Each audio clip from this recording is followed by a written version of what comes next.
Hi, welcome to my channel. We are working through the Psalms, and today we are on Psalm 141.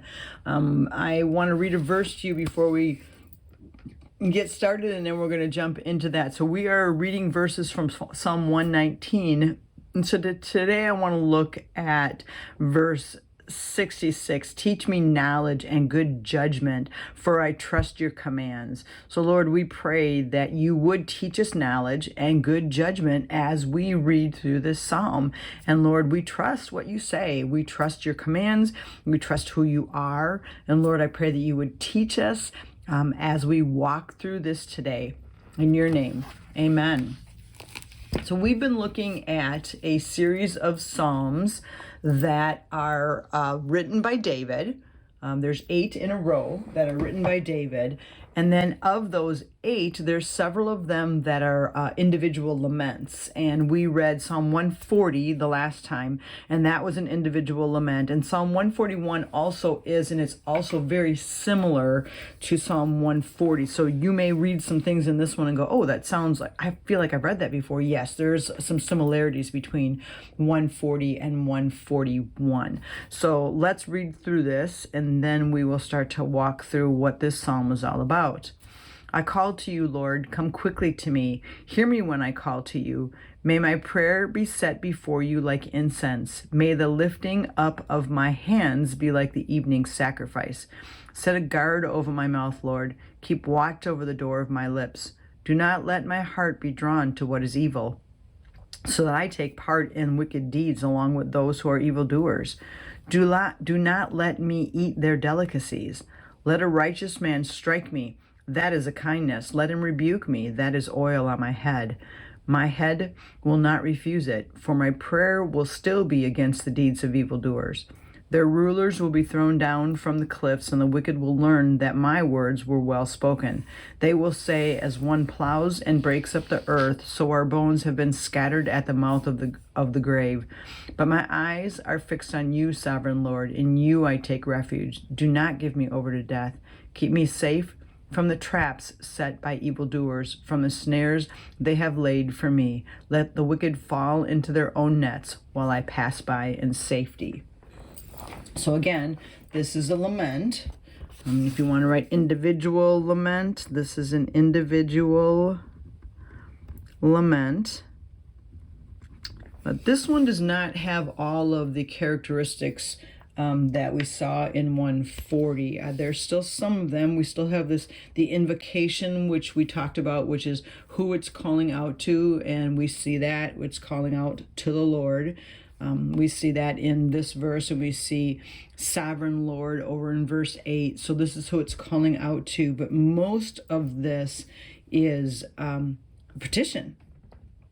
All the different things that David is asking for God to do against the enemy. That's really what this whole psalm seems to be about. So we're not going to highlight like we did in the last one all the different categories because they're not there. There isn't a praise in this one. There is a statement of trust, but we don't see the praise like we do in a normal lament. This is really much more of a petition.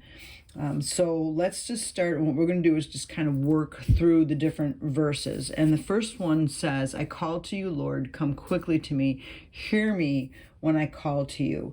So I always like to look up the word hear to see which one it is, because there's several different words in the Hebrew that are the word hear. And this one is a different one than we've seen before. And I also look at the word call.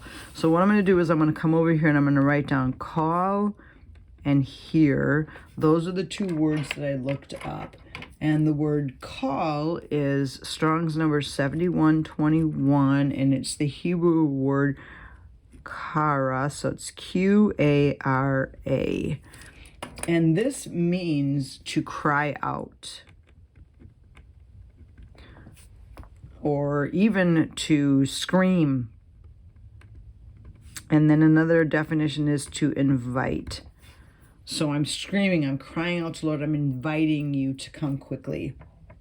Is basically what that means. And then it says, hear me when I call to you. And the word hear is Strong's number 238, and it is the word azen, A-Z-E-N, azen. And this means to give heed. Give heed, to pay attention. And another definition would be to listen. So this is more of your typical, just hear me. Hear me when I'm crying out. And because this word here, call, seems to be so strong, it's almost like there's an urgency to this psalm because he's crying out so vocally. So some of the commentaries say that there's definitely an urgency to this prayer. And then verse 2 says, may my prayer be set before you like incense. May the lifting up of my hands be like the evening sacrifice. So all of this, verses 1 and 2, is basically just like, okay, God, I'm calling out to you, and here's my prayer.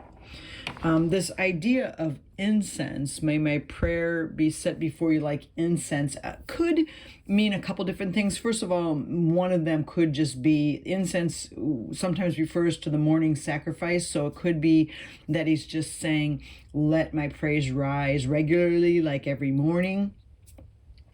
Also, the other alternative here would be burning incense was a pleasant perfume. So sometimes acceptable prayer is described as producing a sweet fragrance before the Lord. So he could be saying, may my prayer be pleasing to you.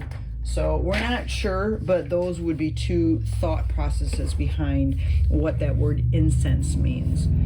So now what we're going to do is we're going to look at, and this is where I will highlight, we're going to highlight what are the different things that David is asking God to do. And the first one is, so we're going to start with verse 3. The first one is set a guard over my mouth. And then the next one is, it says, keep watch over the doors of my lips. So it's the same thing. So what we see here is he's asking God to keep him from saying anything that would be evil. Set a guard over my mouth. Keep watch over the door of my lips. Watch what I say. Help me. Do not let my heart be drawn to what is evil, so that I take parts in the deeds of wicked. So here he's like, I don't want to fall trap to what the wicked are doing. I don't want to be like them. So he's basically saying, set a guard over my mouth, keep watch over my lips. But then it's like, don't let my heart be drawn to do what is evil. I don't want to be like them. I don't want to take part. I don't want to take part in their evil deeds. So we see this like, man, I don't want to get involved in that. I see what they're doing. I see it's evil, and I don't want to be like that. So then the next thing is he says, do not let me eat their delicacies. So that's kind of a weird, do not let me eat their delicacies. What does that mean? Well, this is what I read from a commentary, and I thought this kind of really helped. It said the word delicacies is derived from a root meaning pleasant, lovely, and attractive, which give delight or pleasure. So I will not taste of their sweets may mean I will not listen to their allurements. What finds favor with them shall not tempt me. I will not participate in their mode of living. I will not let the temptation of pleasure and what the world offers to ruin my character. So it's just another way in my head of saying I don't want to take part in their evil deeds. I don't want to live like they do, right? Then he says this, which is kind of an interesting, like, as we're, here's the things I'm praying about. Let a righteous man strike me. It would be a kindness to me. And what he's saying here is like, if I'm about to fall trapped to wickedness, I would hope that there would be somebody in my life that would stop me. A righteous man striking me and saying, and rebuking me and saying that's not right. Don't do that. That would be a kindness. That would be like pouring oil on my head. It's like this refreshing thing because I do not want to fall trapped to the wicked. So hopefully there's someone in my life that's watching over me that I'm accountable to that can say to me, no, this is wrong. So kind of an interesting petition or thing to say, but you can understand why he's saying that. I don't want to fall trap to what the wicked are doing or live the way they are. So it would be a blessing to have a righteous man rebuke me. So I'm going to highlight righteous man rebuke me, because that's really what he's talking about there. My head will not refuse it, for my prayer will still be against the deeds of evildoers. Their rulers will be thrown down from the cliffs, and the wicked will learn that my words were well spoken. So just this concept of like, I want to make sure that I'm walking the right way, and that no one is going to be able to look back on me and say that what I said was wicked, like they are, that I lived like they lived. Just a really great way to look at that. Like, man, I want to make sure that that I am living the right way. And I looked up this well spoken, that my words would be well spoken.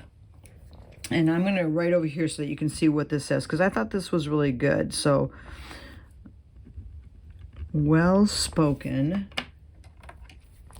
is Strong's number 5276, and it is the word naem, Naem, and it means to be lovely, attractive. So you want your words to be attractive to people, joyous, a delight. And then the last one was surpass in beauty.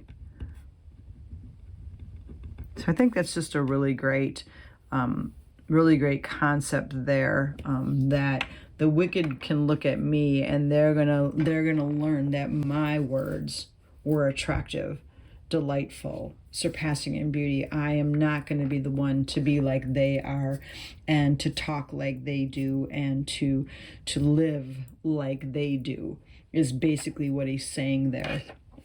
And they will say, as one plows and breaks up the earth, so our bones have been scattered at the mouth of the grave. But my eyes are fixed on you. In you I take refuge. So here's where we talk about that that expression of trust. That's what this is right here. And that we see sometimes in the laments, the expression of trust, just that little phrase, my eyes are fixed on you. And then he goes right back into his petitions again. Do not give me over to death. So there's one of his petitions.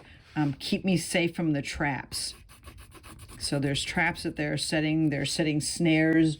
Don't let me fall trapped to that. And then the last one is let the wicked fall into their own nets. And that's the first time that we see what we would call that imprecatory. Most of this psalm is just petition, like, God, this is what I want. I don't want to be drawn into their way of living. I want to be saying the right things and living the right way. This is the first time that we see one imprecatory statement. And he's basically just saying, let them fall into their own nets, so that they're going to deal with the way they've been living. So the whole psalm is really just this, God preserve me, God take care of me, don't give me over to death. It's one version says, do not lay bare or uncover my inmost being, or do not leave my soul destitute. And so we just see this expression of, God, there's something awful happening, but I really need you to walk with me in this and help me do things right. And we see such a contrast between the evildoers and the righteous. In Psalm 140, we saw this whole list of the complaints about what the evildoers were doing and speaking like vipers with their mouths and setting snares, and a lot of it was in the way they talk. And then we see the contrast here of him wanting God to set a guard on his mouth and to make sure that his words are well spoken. And we see that in several of what we would call the wisdom psalms, this contrast between the wicked and the righteous and what they do. And we see that in this one, where the righteous speak the right things with their mouth. And so you're going to see that often when you read the Psalms, this tradition in the ancient Near East of basic morality. Those that are living right will have things good happen in their life, and bad things come to those who do bad. That's kind of that philosophy in that day, and there wasn't a lot of middle ground. But this psalm really just speaks really well of when we're surrounded by evil, when we're surrounded by, as one of the commentaries said, seductive temptations. We don't want to follow their lifestyle and that way. And so this can really be a great prayer of just, God, help us to live in such a way that we don't get drawn in by the wicked around us. So, Lord, we come before you and we just ask that, God, don't let our hearts be drawn to what is evil. God, help us to not take part in wicked deeds. Set a guard over our mouths, Lord, and let the words of our mouth be well spoken, Lord, so that when the world looks at us, they see you. And we thank you for that. In your name, amen.